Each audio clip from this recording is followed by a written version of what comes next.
There's no feeling more intense than starting over. If you deleted your homework the day before it was due, as I had, or if you left your wallet at home and you have to go back after spending an hour in the commute. If you won some money at the casino and then put all your winnings on red but it came up black. If you got your best shirt dry cleaned before a wedding and then immediately dropped food on it. If you won an argument with a friend and then later discovered that they just returned to their original view. Starting over is harder than starting up. If you're not ready for that, like if you've already had a bad day, then what you're about to go through might be too much. Feel free to go away and come back. I'll be here. Alright, thanks for coming with me on this trip. I'll understand if you have to take a break at any point. Just find a safe place to stop and quit the game. Don't worry, I'll save your progress, always, even your mistakes. This game is a homage to a free game that came out in 2002, Sexy Hiking. The author of that game was Jazuo, a mysterious Czech designer who was known at the time as the father of B games. And B games are rough assemblages of found objects. Designers slap them together very quickly and freely, and they're often too rough and unfriendly to gain much of a following. They're built more for the joy of building them than as polished products. In a certain way, Sexy Hiking is the perfect embodiment of a B game. It's built almost entirely out of found and recycled parts, and it's one of the most unusual and unfriendly games of its time. In it, your task is simply to drag yourself up a mountain with a hammer. And that act of climbing, in the digital world or in real life, has certain essential properties that give the game its flavor. No amount of forward progress is guaranteed. Some cliffs are too sheer or too slippery. And the player is constantly, unremittingly in danger of falling and losing everything. Anyway, when you start Sexy Hiking, you're standing next to this dead tree that blocks the way to the entire rest of the game. It might take you an hour to get over that tree, and a lot of people never got past it. You prod and you poke at it, exploring the limits of your reach and your strength, trying to find a way up and over. And there's a sense of truth in that lack of compromise. Most obstacles in video game worlds are fake. You can be completely confident in your ability to get through them once you have the correct method or the correct equipment or just by spending enough time. In that sense, every pixelated obstacle in Sexy Hiking is real. The obstacles in Sexy Hiking are unyielding, and that makes the game uniquely frustrating. But I'm not sure Jazuo intended to make a frustrating game. The frustration is just essential to the act of climbing, and it's authentic to the process of building a game about climbing.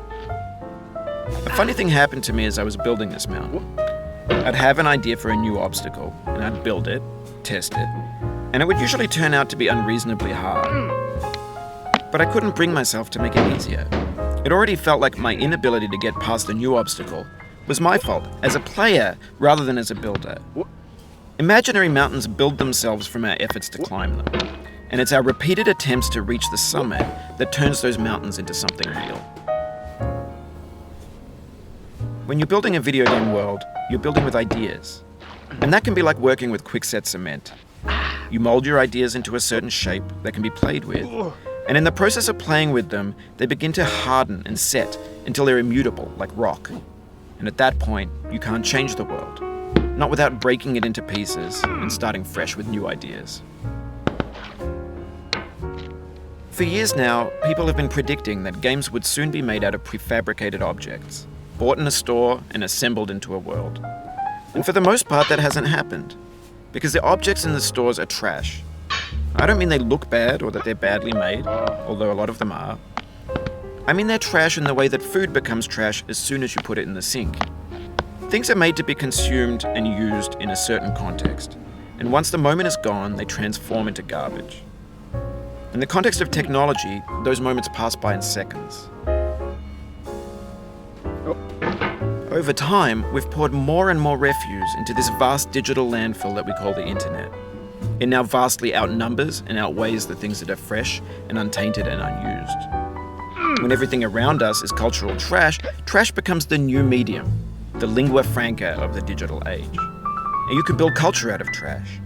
But only trash culture. B games, B movies, B music, B philosophy. Maybe this is what digital culture is. A monstrous mountain of trash, the ash heap of creativity's fountain. A landfill with everything we ever thought of in it. Grand, infinite, and unsorted. There's 3D models of breakfast, Gen X's fanfic novels, scan magazines, green screen Shia LaBeouf, banned snuff scenes on LiveLeak. Facebook's got lifelike bots with unbranded adverts and candid shots of Kanye and Taylor Swift mashups, car crash epic failed GIFs, Russian dashcam vids, discussions of McRibs, discarded, forgotten, unrecycled, muddled, rotten, untitled. Everything's fresh for about 6 seconds, until some newer thing beckons, and we hit refresh. And there's years of persevering, disappearing into the pile, out of style, out of sight. In this context, it's tempting to make friendly content that's gentle, that lets you churn through it but not earn it. Why make something demanding if it just gets piled up in the landfill, filed in with the bland things? When games were new, they wanted a lot from you. Daunting you, taunting you, resetting and delaying you. Players played stoically. Now everyone's turned off by that. They want to burn through it quickly, a quick fix for the fickle, some tricks for the clicks of the feckless. But that's not you, you're an acrobat. You could swallow a baseball bat.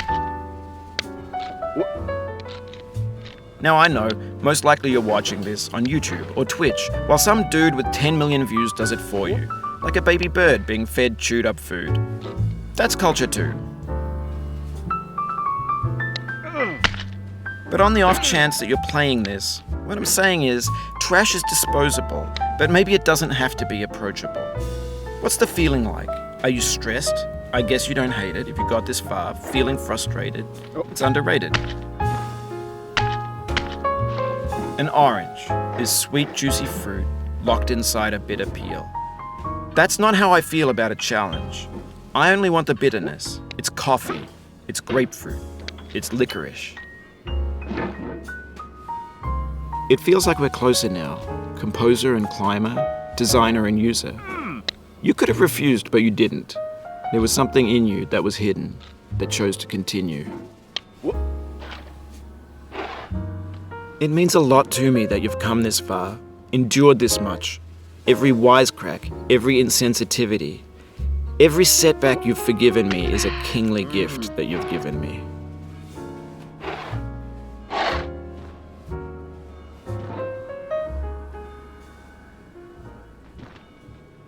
Oh, you just lost a lot of progress. That's a deep frustration, a real punch in the gut.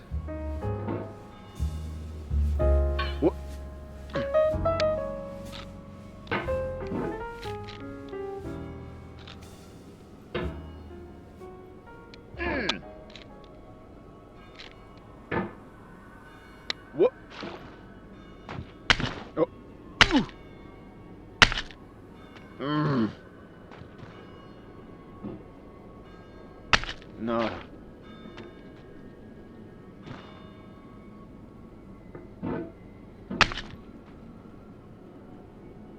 What? Ah.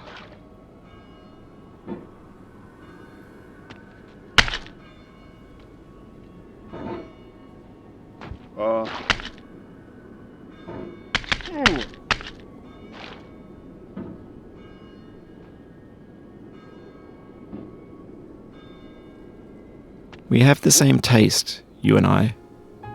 It's not ambition. It's ambition's opposite. An obdurate mission to taste defeat. You'll feel bad if you win, so I put this snake in for you.